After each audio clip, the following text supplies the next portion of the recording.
I'm not really sure how this video is going to end, but yeah, I guess we're gonna solve everything. I left you in my last video telling you that I really need to focus in on my truck and not having everything in the background disturb me, so I wouldn't be back to you until that thing worked. But also I need to get that thing into the garage, which means we have to work on the Suburban. And I have been thinking a lot here, and I have taken a decision on, or I have made a plan on how I'm going to solve all of this. Plans change, as you might have realized with my channel, but at least I have a plan going forward. So obviously we need to put the drive shaft back in the Suburban, and unfortunately yesterday I forgot to order a U-joint, so I have something we're gonna try and see if we can make it a little bit better. Otherwise we're gonna put it in place, and then some other day we can change the U-joint. We have to fix that to take it out of here. Unfortunately, I should have had the alternator yesterday, but looking up FedEx shipping, it seems to be in the Netherlands right now. So unfortunately, I don't think we'll have that until tomorrow. So what I want to achieve here is, obviously I want the Suburban out of the garage, but I have taken the decision that I am not going to do the rust right now. I am going to try and focus on fixing all of the things that need to be done to use it. I mean, it is drivable. I have been driving it, brakes work great and so on. So I am going to skip the rust right now, only focus on what makes this thing run and drive as good as possible. And I want to have this over the winter as a backup car or vehicle. And obviously we're gonna get the truck running, even if we're gonna put a carb on it, and we will have the Chevelle. So during the winter we will have 3 functioning vehicles that we can work around. And when we have that, when the truck is done and this is out of here, I want to take in the El Camino and work on that instead, trying to make a 4th vehicle run and drive, because I have everything for that thing. And all in all, I think it's gonna be just as much rust repair on the El Camino as on the Suburban. You don't think it when you look at it, but it is really, really bad underneath. It needs a lot of work. So in my opinion, I would rather put that time right now into El Camino, getting that thing to run. Because the thing is, we need to pull the interior, carpet and whatnot on the Suburban. So if I start with the rust repair, then we unfortunately won't be able to drive this in the meantime. So I'd rather have this not inspected, and that could give me a fine if the cops pull me over, but that's life. I'm just gonna take it back and forth to school. So yeah, in case that happens, it happens. So yeah, that's overall my plan. Get this thing up and running without rust repairs, fixing the truck, drive those 3 during the foreseeable future while we work on the El Camino, hoping to get that back on the road drivable. Because it also would be really nice to have that thing up and running, because it has this small turbo diesel, which will hopefully get really good MPGs. And I would really need that, because I am spending so much money on fuel with all my V8s that get like 10 miles per gallon. So yeah, that's the plan. But to achieve that, we're gonna start here with the drive shaft. And the thing is, as I said, I forgot to order a U-joint, and it's a bit stiff going back like this. This way is good. So I'm gonna drill in a grease fitting so that I can press some grease into these sides where it is bad, obviously. Hopefully that helps, but either way, we're just gonna put it back in. And after that, we're gonna look at the heater core and see if we can get the heat to work. So this didn't really go as I planned. And the thing was, these cups are really, really hard, because I had no drill bit that could even make a scratch in it. So it was impossible to drill. Obviously, there are drills that can do it, but not that I am in the possession of. Sorry. But anyway, I took one of these, what is called carbide bit, or what is called, and I used excessive amounts of oil for lubrication, and I filed down a hole until I came through the cup. And since they are really hard, and the holes are really weird. They are ball shaped. I wasn't able to put in the grease fitting as I was planning, but I took my grease gun here and I hold it up against and I tried to force in as much grease as possible, and I worked it around, and now this is super smooth. So I mean, all in all, we have achieved what we wanted. Not really with the way I wanted it, but at least I have made this a lot better. Before it was like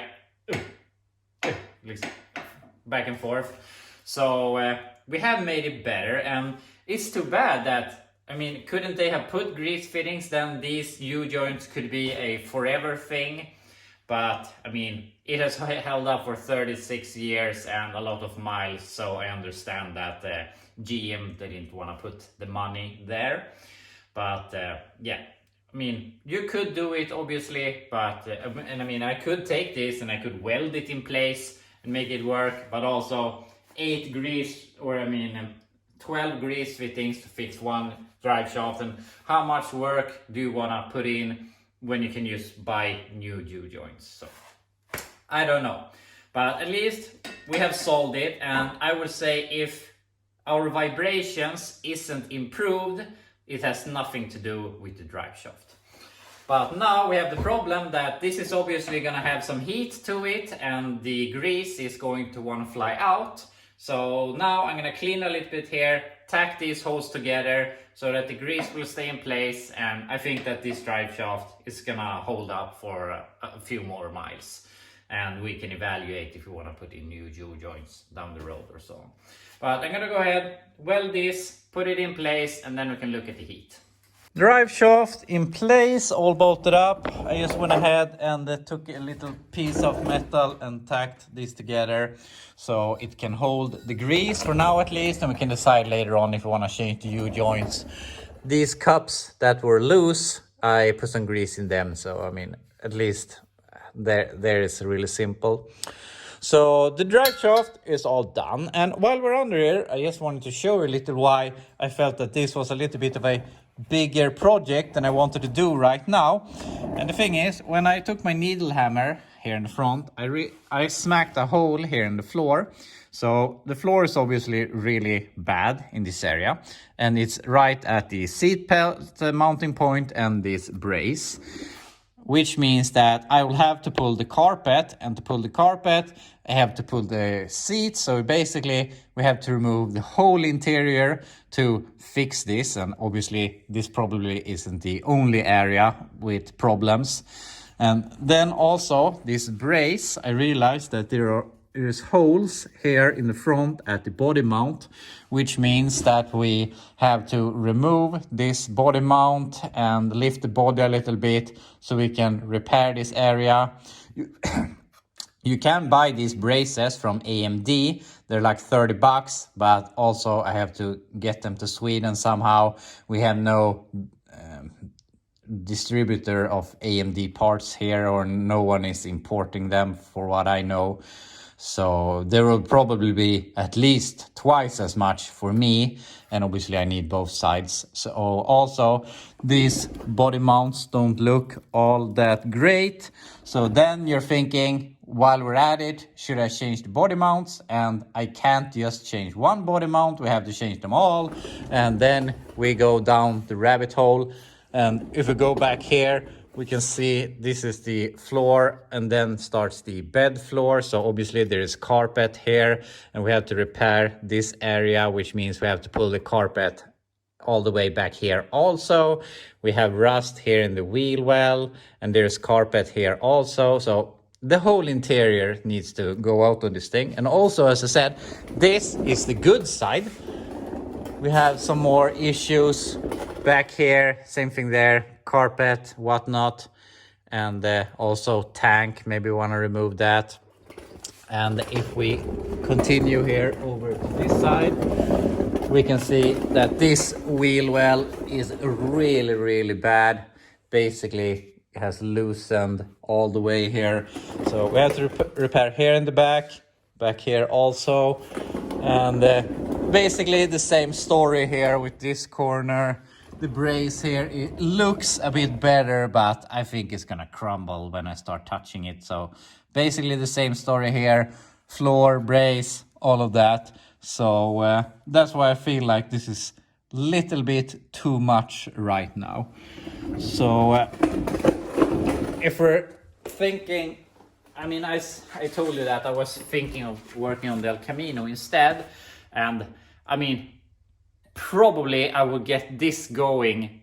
I mean, it is going already. I have driven it. It is, I would call it, it's safe to drive it. It's just that I can't pass inspection with all of this rust. So we have to fix it before we can inspect it. But I mean, I can have this in the background, fully up and running, and use it whenever, and work on the El Camino in the background instead. And I mean, so much rust there is on this thing. And on the El Camino, there's absolutely a lot of rust, but I have basically every part I need to repair that thing. We have the floor and firewall and so on. So I just feel that it's a better spend of my time right now. Is that right? I don't know, but that's how I'm thinking anyway. So yeah, that's where we're at. Now we are going to remove the heater core hoses and see if that's clogged or what's the problem, if you can find any problem. So now we're gonna look at the heating system, and unfortunately I live in Sweden. We're barely above freezing right now, so I really need heat. And I have double checked several times that we have enough coolant in the radiator. That's not a problem. And I mean, it isn't getting too hot, so I don't think it's a problem with the water pump. Obviously now we don't have a belt with the alternator, but I have driven it with the alternator and I don't get any heat. And if you look, we have, I believe that is the feed line for the heater core, goes up like this, goes around into the heater core, and then I assume that this is the return going back to the radiator. And obviously there are no valves in here that could turn off the heater core. And these fittings that is sticking through the firewall, that is the heater core sticking out. There's no space on the inside for the water to move or have a valve on the inside. And I mean, if I go in here, there is basically, from what I understand, just a door that blocks off the heater core if you don't want heat, or opens if you want heat. And if I do like this, we can hear that there is some sort of door that is moving. And I just feel that it doesn't feel like there's an issue here inside the cab, and I can't really figure out. And I think it's really unlikely, but what seems the most possible is that the heater core is actually plugged in some way, filled with something. I don't know. As I said, it feels very unlikely, but I'm gonna remove these hoses and see if I can find any problems, but I don't know. After some work, I managed to remove the hoses without cutting them, and I put on a piece of hose here and I blew through it, and there is coolant coming out of the other end, and there was also coolant that leaked out everywhere under here. So the heater core is definitely not plugged, and we have these hoses going to the intake. I have blown in that also, and it's not stuck or anything. I have blown in this thing going to the radiator. That's not plugged either. So there doesn't seem to be a problem here in the engine bay.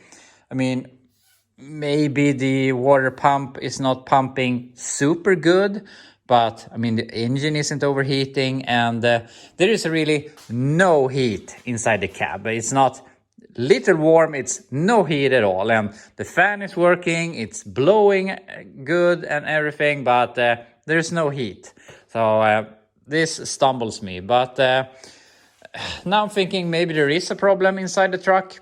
I can't really figure out why it would be, but I'm gonna see if I can see anything with the heater core or in the heater box under the dash. It's very tight to get in there, but yeah, I'm gonna see if I can find anything. So I started looking at the heater box inside the truck, and I think I found out how it works, but I can't really find any problems with it. And the thing is, it's vacuum operated, and obviously we can start the vehicle, or I could start it, but I don't want to have it running. So I have hooked up once again my vacuum pump here that is really hot right now, and it is running here through some wires to this thing. I bought this off of Temu, so now I can just take my Milwaukee battery. Of course it's 18 volts, so it's a bit too high for that thing, but it works. So now I can just do like this, and it is running and pumping vacuum to the system. And if we go in here now, I'm gonna turn off on my flashlight, and if we look here now, or I can show you here, this is the hot and cold. That's the only thing that's run by a cable, and the rest is vacuum. And if we go over to AC, we can see that this thing opens. We can open it completely also.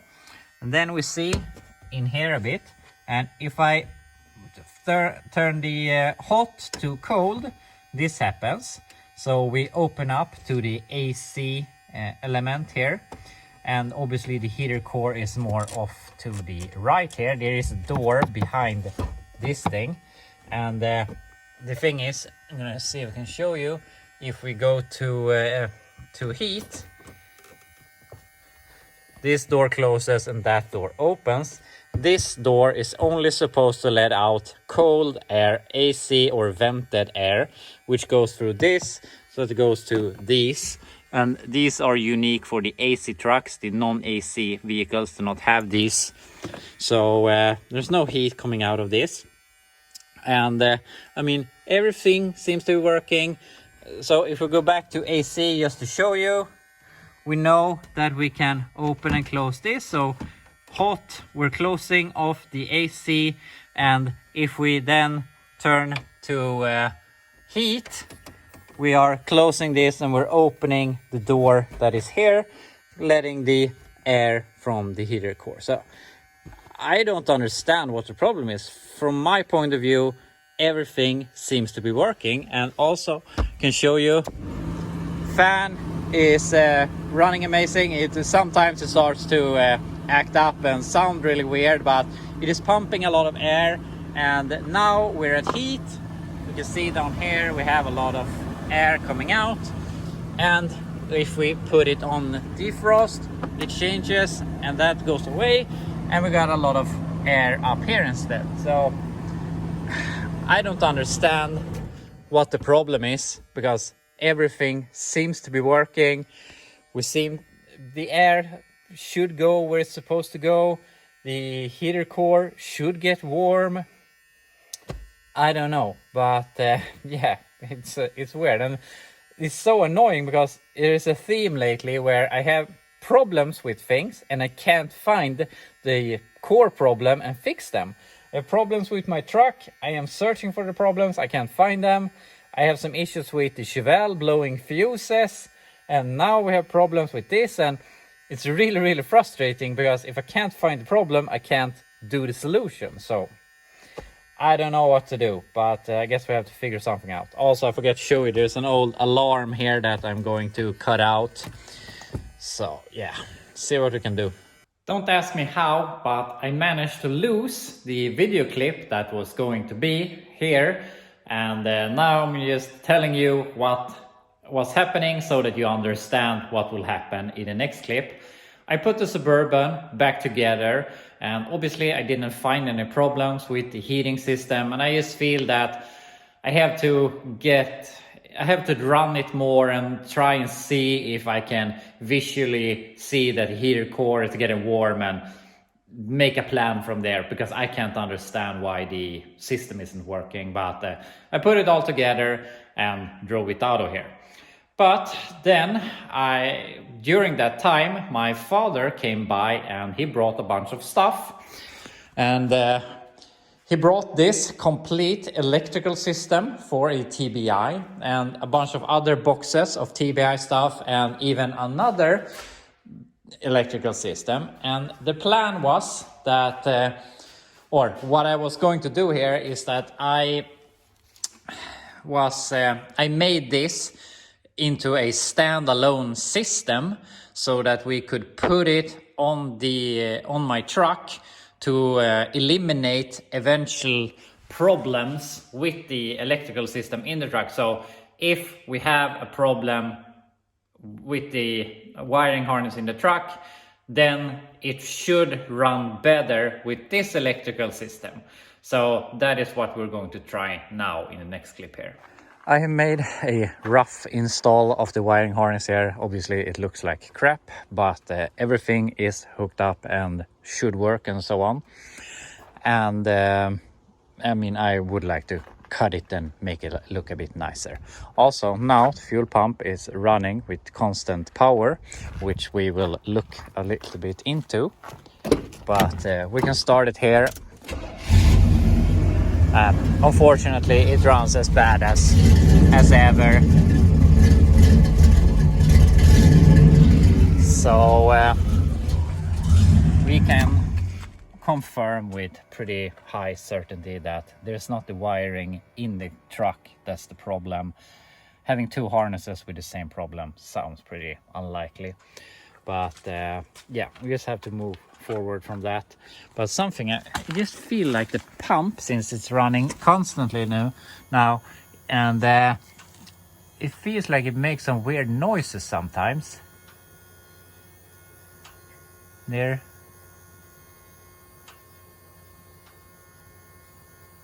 It comes sometimes, and I mean, I've checked the fuel pressure, so it should be good, but feels like there might be something with the tank. But anyway, I know that it isn't, most likely it's not the electrical or the wiring harness, so we can remove that and connect it as it should be. It's been a few hours here, and as you can see, I have a truck in the garage. I took the Suburban out of here. Unfortunately, the alternator never showed up, so we have to wait for that until the Suburban is up and running again. Basically, we only need the alternator to have it usable, so hopefully that shows up tomorrow.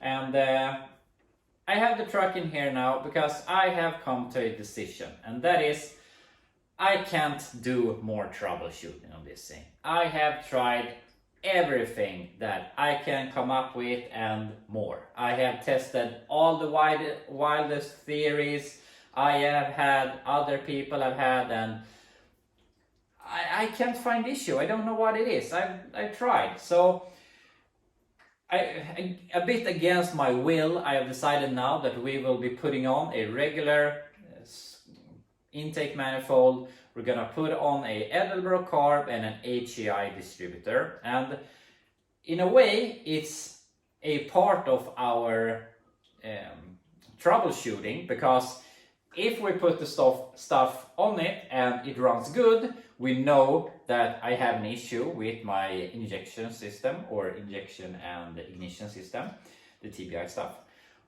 Or maybe it runs as bad with the carb and the distributor, which tells us that there's something wrong with the engine. I can't really see what could be wrong with the engine, but I guess we'll find out.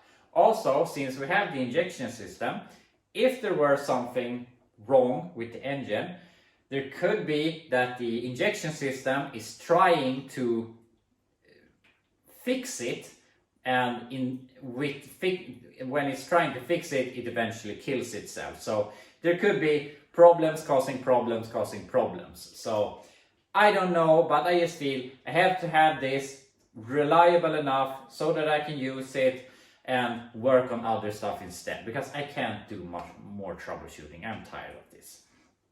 So also, I don't know, maybe this will be a forever carb now.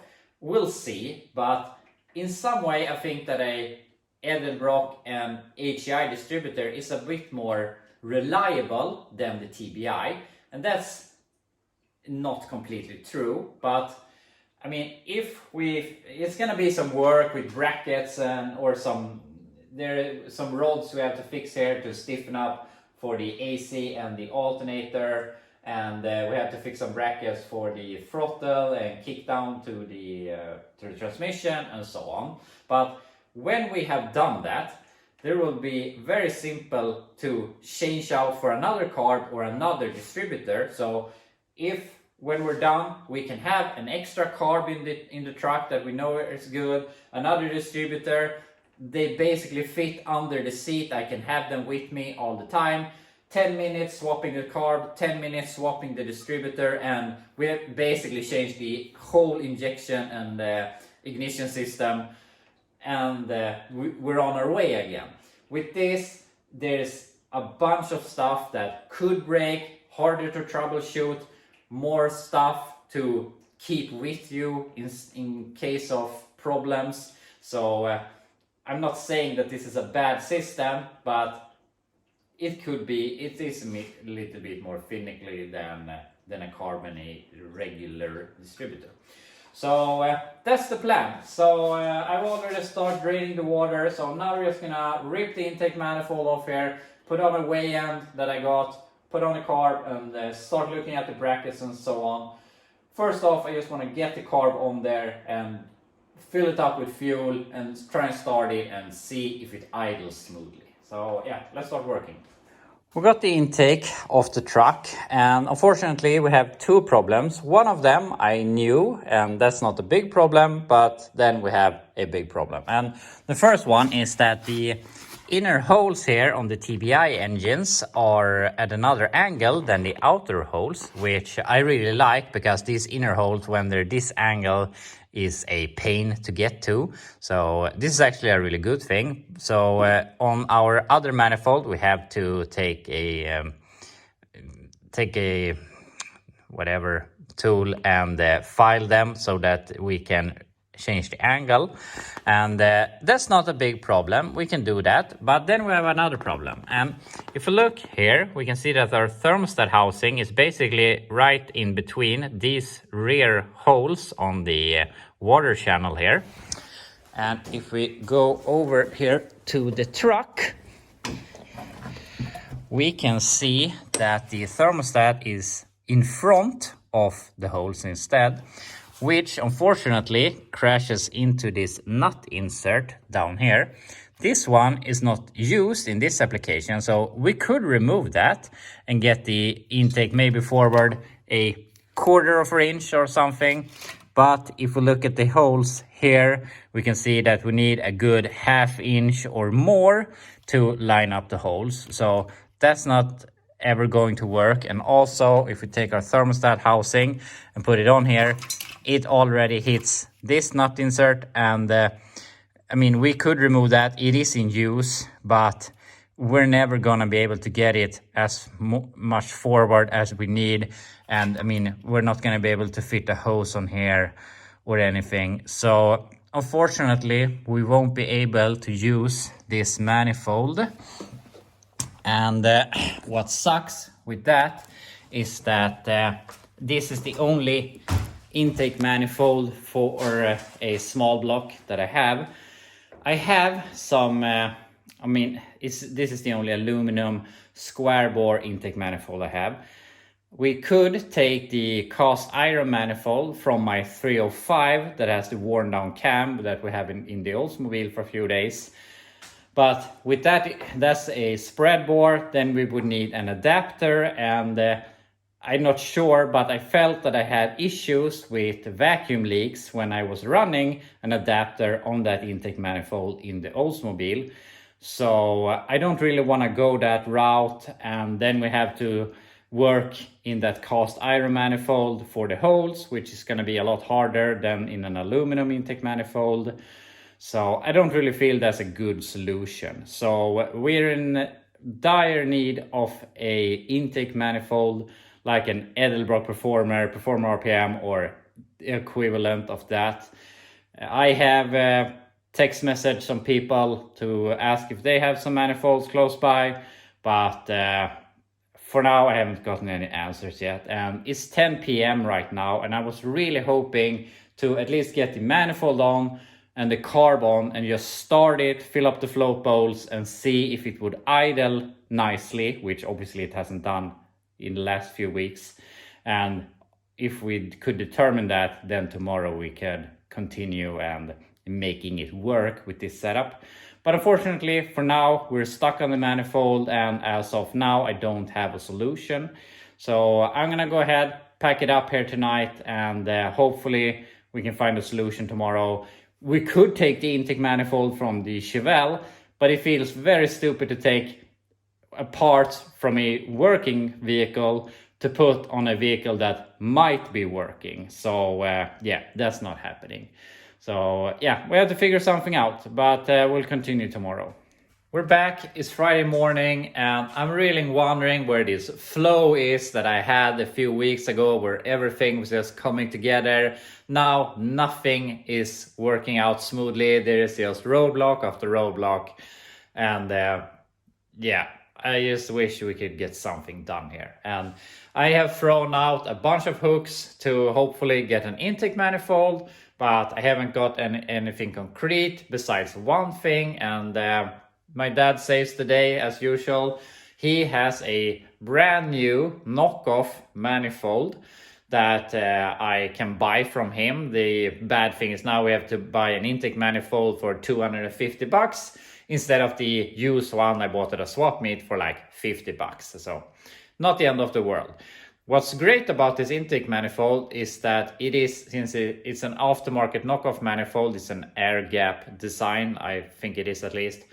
The center bolt holes are already oblong, and you get these washers with it that can accept both the older style and the TBI style of angle on the bolts. So that intake manifold is just gonna bolt right up if it fits with the pulley arrangement and all of that. So there's a bunch of traffic right now, and there's about a 1 hour drive to my father, so 1 hour and 1 hour back. And also, he's not home, so I have to go and pick up some keys on the way. So it's gonna be a 2.5-3 hour project to get this intake manifold, unfortunately, but that's how it has to be. So I'm gonna wait out the traffic right now so it can calm down a bit. This is the longest trip we've taken with Chevelle by far, so hopefully it holds up. But my plan is I'll get back to you when I have the intake manifold and we can hopefully bolt it to the engine. So I thought I might as well give you an update. The Chevelle made it the whole way to my father's place, which maybe isn't the biggest thing in the world, but keep in mind, I have never driven it on the highway. And now we have driven 55 kilometers to my dad's place with an average of like 55-60 in speed. So it works great. It is pretty ear deafening, but every time you hammer it and it sounds amazing, I forget that and I can live with it droning a bit at 60. So yeah, works fantastic. And we have found what we searched for. We have this Chinese knockoff Edelbrock Performer RPM intake with the slotted holes I talked about. So this is gonna work just perfect for what we are going to do. But since we're here, I thought might as well show you around what my father's working with. And my father he's not an engine builder, but he loves building engines. And we have a small block here that he is going to do something with. I'm not really sure. He can build an engine just because he thinks it's fun and have no idea what is going in. We also have another engine here that is actually mine. This is a 350 that was supposed to be a fresh rebuild, just new rings and bearings and whatnot. And during the braking process, they dropped a screw into the engine, which I think came into this cylinder. That's why the piston is missing, because it got a bit messed up. So we're not sure what we're gonna do with it, but it's a builder for something if we wanna do something in the future. And speaking of TBI problems, here is my father's 89 K3500. He bought this as a parts truck only because it had a dump bed, which he liked. I think we paid like $800 for this or something. It didn't look anything like this. He has fully restored it, and it's originally a big block truck, but the big block was already gone, so he has put in this small block, and he has just built this. This is a Vortec engine in the from the beginning, and the engine that was in this thing is the engine that we now have in my truck. So he has built this with flat top pistons and obviously the Vortec heads, which are decent. It has a dual plane intake manifold for the Vortec heads and so on. And he has been running this with the same Edelbrock carb and HEI distributor that we have had, that we are now going to put on my truck. And now he has put this spacer plate and put in the TBI. This was the plan all along, to have it with the TBI. But he's having some issues also. He has just gotten it up and running, and he thought it was running great, so he hooked up his trailer and was gonna pick up a car, and it was bogging in uphills and lacking power. So yeah, he has some troubleshooting to do also with his TBI. But other than that, he has some other projects here.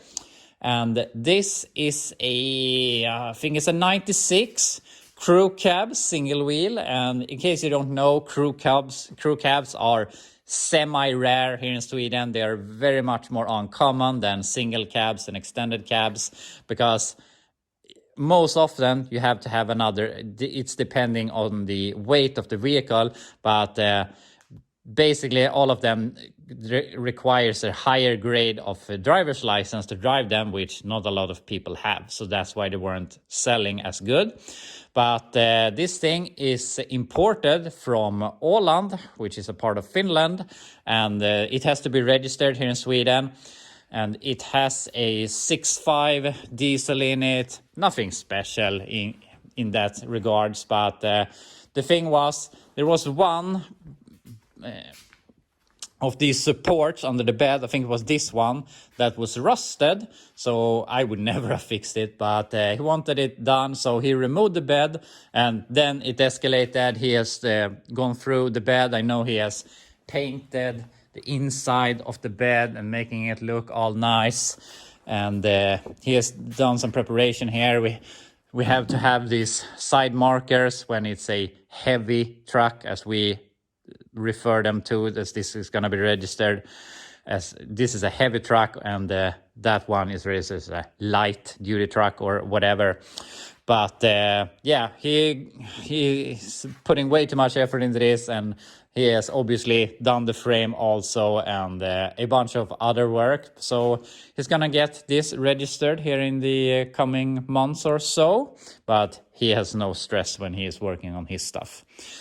But other than that, he has this thing he has been working on for a very long time. This is exactly as mine, a single cab short bed, except it's a two-wheel drive. And he has done a bunch of work on this thing. He has converted it into a center mount tank instead of the saddle tank we have on the originally. He has put, you can see, polyurethane bushings. He has put on a rear sway bar. He has obviously painted it. It is already painted and done. There's the bed. He has, you can see everything is sitting there all painted, and you can see he's painting the steering column. My dad really likes details, so that shows. You can see all the front suspension is converted to disc brakes in the rear. So he has put a lot of effort into this thing, and eventually when he has come that far, this thing is going to go in it.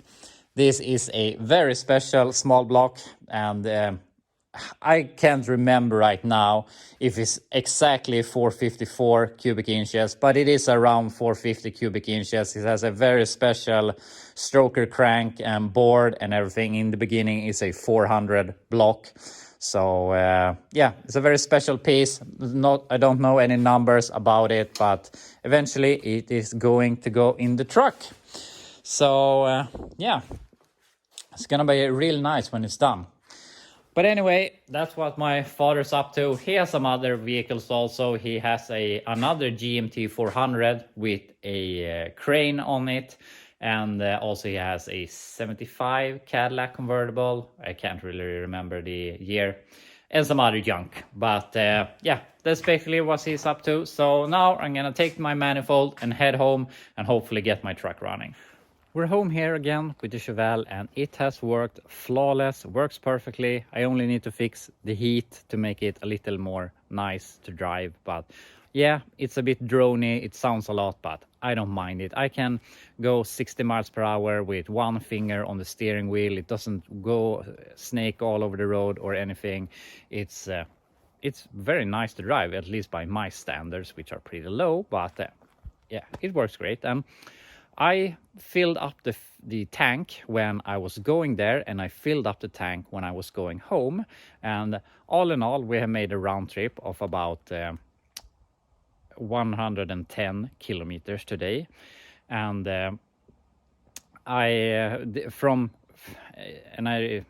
looked at the map from the gas station. Our round trip back to the gas station was very close to 100 kilometers. And I took my, obviously I filled up the fuel again, and I filled up until it was full both times. And I only got 11.7 liters in it, which roughly 3 gallons, something like that. But that doesn't matter. I'm going to give you some better measurements here. But that equivalates to 1.17 liters per 10 kilometers, which from my vehicles, that is great, because if we convert that to miles per gallon, that's 20.1 miles per gallon, which I think is amazing for this thing. It can't be right, but I mean, I checked the distance and I fueled it up exactly the same. The fuel gauge isn't 100% correct, because full tank is 3/4. It never goes above 3/4, and it went up to 3/4 both times. So obviously there can be some variables, but we shouldn't be all that far from that. And if we compare that to my truck that we're working on, it gets like 10 miles per gallon, which obviously is wrong. It should go a lot better. It shouldn't take that much fuel, but I thought anything above 10 miles per gallon and I'm happy, and we're at 20. I can't believe it, but I guess it has to be true. So I don't know, but it's great if it gets that fuel mileage. But also, now that we were out driving, I got a text message that my alternator is going to show up here this afternoon for the Suburban. And yeah, we're obviously not going to fix that right now, but it's great that it is coming. But anyway, now we're going to take the intake manifold, put it on a truck, and hopefully get it up and running here today. So here we have our intake manifold, and hopefully this fits with the thermostat housing. I must say that this is a bit more forward than the original intake, but a lot further back than that one. Also, it is a lot cleaner here in the front end. If maybe we have to cut these off, but I don't think we should need that. And yeah, I think it should work. And this is a obvious knockoff of an Edelbrock Performer RPM air gap manifold, air gap with this thing. So obviously it doesn't have these exhaust channels here, which preheats the intake manifold, which is good for a daily driver, which this basically is.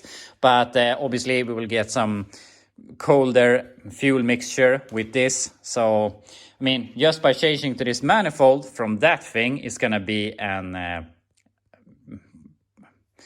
good swap for horsepower, but mainly we need this to be able to bolt on the carburetor. Also, this has these slotted holes, which accepts both these for the TBI and these for the regular mounting holes. So this is gonna be just perfect. So enough talk, let's put it on the truck. Intake in place, and finally we're doing some improvements, or at least getting somewhere, and you can't argue, this looks a whole lot cooler than that turd over there. And as I said, might gain us a handful of horsepower or something. But now we can start bolting up everything, or all the accessories or what we can call it. But I had to grind a little bit here to clear the bracket, and also had to grind a little bit on this bolt hole here to get that bolt in place. But that was the only modifications I had to do. But now we have to do some other modifications to make this work. And the first thing I want to get in place is this thing. We have our kickdown cable, we have our throttle wire, and this is the cruise control. We're not going to be using that, but this thing doesn't fit here right now, so it has to be lifted up to fit, which also is good because then it aligns better with the carb since it's a lot higher up than the TBI was. So I don't really want to modify my pieces since this is a temporary solution. We'll see how temporary it is, but I'm just going to go ahead, cut these tabs off and extend them, I don't know, an inch or so to get this up a bit. Then we can bolt that in place. Then we can put on the put in the distributor and also put on the carb and try and start it. I changed my mind a bit here. We have our bracket there ready to be extended, but then I thought there's no real point in extending that if it's not going to work. So I went ahead, put in the distributor, put on the carb, and everything is hooked up. I have a temporary wire to the distributor that we're just going to put on the battery. Obviously, we're going to tidy up everything if it works, but I thought we don't need to modify brackets if we have the same problem. Then we have to look for something else. So now, if everything is correct as it should be, we can only fill up the float bolts, start it, see if it idles smoothly, and evaluate. I gotta say, I put in the distributor wrong because the vacuum pod here, in general, you have it over here, but first off, we have a very high intake, and also we have this water outlet for the heater core in the original position there. So the vacuum pod didn't fit here. So I have turned the distributor like, what is it, a bunch of degrees, and I have also taken into consideration with the rotor and so on. So this should be correct. I have some advance. So it should just fire up. So we're going to put some carb in it and see if it starts, if it idles, and go from there. I fill the carb up with fuel. We have ignition on and it should just start. So let's try.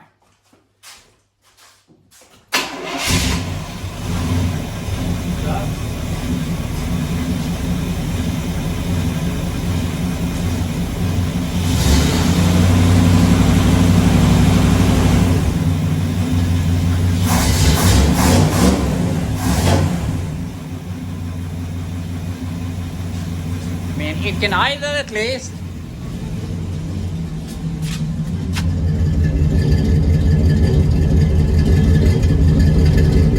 Seems to be better, but I mean, it's cold now also, and I haven't done much to the advance in the distributor, so it could be off a bit. But it seems to be running good. Now we're probably out of fuel. But I have done so much now that I can't decide anything anymore. Is it running better? It is running better. Is it running perfectly good? I don't know anymore. But I guess we'll keep working with this. I put some more advance in it. Maybe a little too much, but it is right at the point. And it is running better at idle. But, I mean, I'm not sure if I have inhaled too much of this exhaust and my brain is rotting away, but I feel like it's skipping sometimes, maybe. I don't know, maybe it's this exhaust that fools me. But, I mean, it is at least idling. It should be drivable. It was not drivable, or it was drivable, but barely. And I mean, it is running good. So, I mean,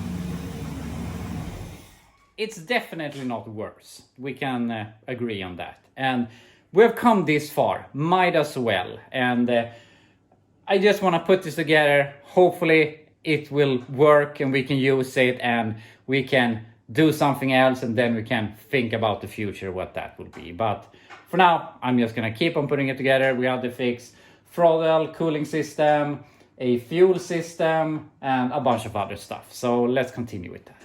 We've done a bunch of more progress here. I have gotten the thermostat housing in place. I have the hoses hooked up. I have gotten the tensioner in place, so the belt is all done.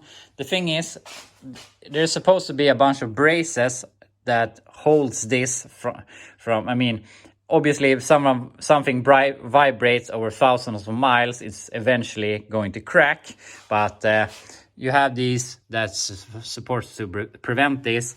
This one actually had a hole that fit, so that was perfect. And this one fit, and this one obviously we haven't done anything to. But this one doesn't fit. It's supposed to go to this stud, but I have to modify that, but I didn't want to do that right now. Obviously, it's not going to break right now, but over time. There's also supposed to be one here from the AC down to a hole here, which we also don't have. So we'll deal with that in the future. It's definitely going to work. So that's all done, and I have fixed my bracket here for the throttle and kick down. We're not gonna keep this is just temporary, but the throttle is hooked up, and you can see now it aligns really good, and it aligns like this also, I believe it at least. And I had to raise it about this much, and I also had to do as much move it out so that everything would align, and I'm really happy with it. It's a bit flimsy maybe. There's one hole that we're not used. It was 3 holes in the beginning. You're supposed to go to this also, but we couldn't do that. We could do something like this, but I mean, it's not going anywhere. So we got the throttle hooked up, and that works. But the thing is, now we have the wire for the 700 R4 we have in this thing. And you have a hole here that you can put it in, but first off, it's a bit too short for that, and I have it as much pulled out as I can. Obviously, I can modify the bracket to pull it forward, but if I manage to get it there, it articulates too much when you put the pedal to the floor, so we will definitely break this wire. So we have to make it go in a shorter arc. So I'm gonna make a little piece, maybe like this, that bolts up to here, that gets this to sit like there somewhere. That should work. I'm not professional with this, but we will test it. If it doesn't work, we can keep on working with it. Also, I put on a vacuum fitting here, which is going to go to the vacuum booster. We are going to cut this. And in the beginning, I was like, I don't want to modify anything so that we can easily go back to TBI without getting new parts that isn't modified. But I have dropped that. I feel that this thing is probably going to be a carb for a definite, how can I say, a pretty long future. And I mean, just the idea of hopefully having this thing running good to going back to the TBI to keep on troubleshooting doesn't really feel that tempting right now. Also, now that we have this carb, we have actually done several improvements or possible improvements, not only the intake manifold, but also the carb, since now we are running a 600 CFM, which in the V8 world is your average carb, street carb, nothing special carb. But the TBIs, from what my understanding as I'm Googling, they only support about 450 CFM. So I don't say that this engine can take much more, but at least it has potential to run a bit better with this carb, getting some more air, getting some more fuel, and also with the intake manifold. And now that I'm in the carburetor thoughts or mindset, I'm thinking since this is still my father's engine, that I mean, he has said I can borrow it forever if I want, but obviously I want to have my own engine. And now that I'm thinking carb, I'm thinking about building another small block with some high compression pistons, some better aluminum heads. This manifold will do just fine, and some bigger cam in it, maybe not as much as the Chevelle, but a little bit more fun at least, and maybe bump it up 100 horsepower or so. This thing is a turd. So yeah, we're going, what's it called? I don't know. We're going too far here at least. So we're not gonna bother with that right now. So we have a bunch of more stuff to do. We have to fix a fuel system that I have some ideas on. But for now, I am out of time. I have to go and pick up my kids. So I'm gonna spend the afternoon with them here. And then I will be back into the garage later today and trying to finish everything here. And then eventually we can test drive it probably tomorrow. So that's my plan at least. So I'll see you later today. We're out here in the garage again for the night shift. It's almost 9:30, so it's pretty late. But hopefully we can finish the carburetor install here today so that I can test drive it tomorrow with hopefully good results so that I can edit the video and publish it so you can see it tomorrow, Saturday. That's my hope at least. But I don't think it should be a problem, but we have some things that we have to do, some smaller and one bigger. Obviously, the kickdown TV wire and what more? We have to connect the brake booster. And then the biggest thing is that we need to fix the fuel system. And obviously, we have a fuel system in the vehicle. The thing is that the TBI pump has too high pressure for our Edelbrock carb, and it's not going to be able to handle that. So we could put on a fuel pressure regulator like the one we have over here that we borrowed the gauge from when we were testing the fuel pressure in this thing. The thing is, this is AN fittings. I'm not sure if it's metric or imperial or whatever threads on the lines on the truck. And we need a bunch of different fittings to get it to work. You definitely can, but I am not good with those kinds of things. I have no experience with AN lines and so on. So it's gonna be a mess sorting that out. So instead, we're gonna put on this universal pump. Not maybe the greatest quality in the world, but at least it's gonna get us up and going. And this thing has the right pressure that the Edelbrock wants, so we don't have to think about regulators and whatnot. So we're gonna get this in place. And my first idea was that we were going to use the return line coming up over here, because that goes all the way to the tank and into the bottom of the tank. So that's gonna work great.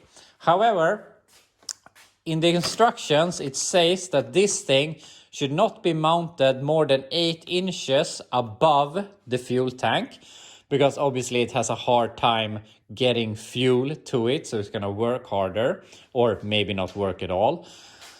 So I felt that it probably don't want to live up here. So my idea after that was that there is a joint here where it goes from steel line to braided up to the TBI. So we're gonna split it there. You can unbolt it there. And there we're gonna put on a piece of hose, the pump, a filter, and then we're gonna go with hose up here, up to the carb, and hopefully get it working. And then obviously we have to think about how we're going to power it. And I haven't really decided that yet. But either we try and rob some power from the fuel pump relay, or we remove the connector from the tank and take power from there. I haven't really decided yet, but we're gonna solve it somehow. So I thought might as well start with the biggest problem and fix the fuel system. So I have finished the fuel system and I hooked up the TV cable, kickdown wire, whatever it's called. And I can show you the fuel system down here. And I gotta say I'm not super happy with this, but it's working at least. The fuel line, it didn't break, but it didn't want to spin either. So I just cut it and I removed a section so that I can fit this better. So we have a fuel filter that we're sucking through, and obviously the pump, which is hooked up, that we're gonna look at, but it works, and that's good for now, I guess. So if you look up here, obviously the fuel hose comes up here, goes to the carb, And the wire for the fuel pump goes up to here. Keep in mind, I'm not done. I'm still in the testing phase. We're gonna make this look nicer. But that goes up to this relay that I have put that takes power here and also ground. And then it has a signal wire going down here to the electronic spark module, which has a switched 12 volts from the ignition, so that I have tapped into that, and that feeds or gives a signal to our fuel pump relay. So that works.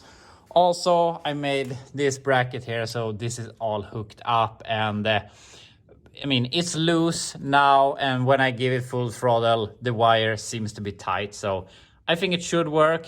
I just put on this spring now like this. It works, but as I said, we're gonna make general improvements on this during other days. I gotta say, it's what, 0:15 a.m. Do you say that? Quarter after 12 p.m. Hard to say time in English. I gotta say, I'm tired, and I've inhaled way too much exhaust fumes during the week. But anyway, we can put on the ignition and we can hear the pump. I'm not really happy with that pump since it makes this sound, but it works at least, and we can start it. And I mean, it starts fine, but it is something still with this damn engine, because it still does this where it's go down in idle and up a bit and works back and forth.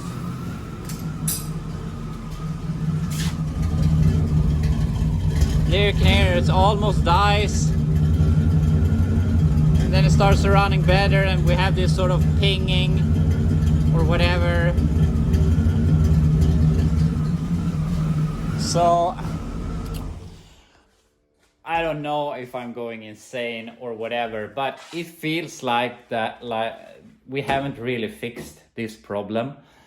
Obviously it is idling a lot better, but it might also be that this carb is too stupid to understand that something is happening, and the fuel injection is obviously realizing something is happening and is trying to compensate for that, and in doing that it kills itself. So I don't know if we have solved something or just put a band-aid on it or whatever, but it feels like there's still something in this engine causing this weird idle. And I mean, I can't understand what it could be. Something in the heads, a burnt valve or something, but I mean, we just had one head removed and couldn't see anything wrong with it. So I don't know anymore. But either way, I am not sad that we have gone to a carb, because I really believe that we are going to get better fuel economy with this carb. We might get more power, and overall I think it's gonna work great, and we have more possibilities for horsepower gains in the future with the carb, with a carb instead of with the TBI. The only thing I'm going to miss is that you could go out and it's freezing cold and you're just cranking it and it starts and it idles, and you don't have to do anything. Now obviously we have to pump it and so on to get it to work or to start, but I mean, we can hook up a choke, manual or electric, and make it a little more sophisticated. But also, I've driven carbs in the winter, it's not that annoying. So all in all, I think that this is going to be a great I'm tired, a great thing for the truck, whatever. But the only thing left to do is fill it up with water so we can test drive it. Obviously we have to put on the air cleaner, but we're gonna have some issues with that. So we'll get to that, but tomorrow we can at least take it for a test drive and evaluate how the carb works. But for today, I'm going to go to bed, and I'll be back to you tomorrow and we'll see how it drives. It's Saturday morning and I have taken my truck for a test drive, and I didn't film it because I am home, or of course with my kids. My wife is away, so I couldn't leave them at home, so they had to come along for the test drive, and I don't really like to have them on the channel. So yeah, you just have to take my word for the test drive. Overall, it is working good, I would say.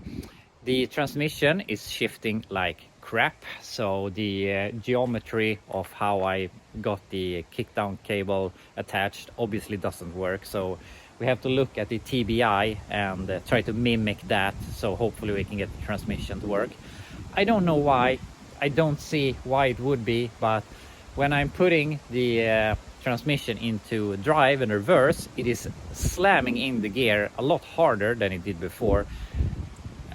I don't know if that's placebo or something, but it really feels like that. But now it is hot, I've gotten a heat cycle through it, I have gone through the RPMs. It is actually running really smooth.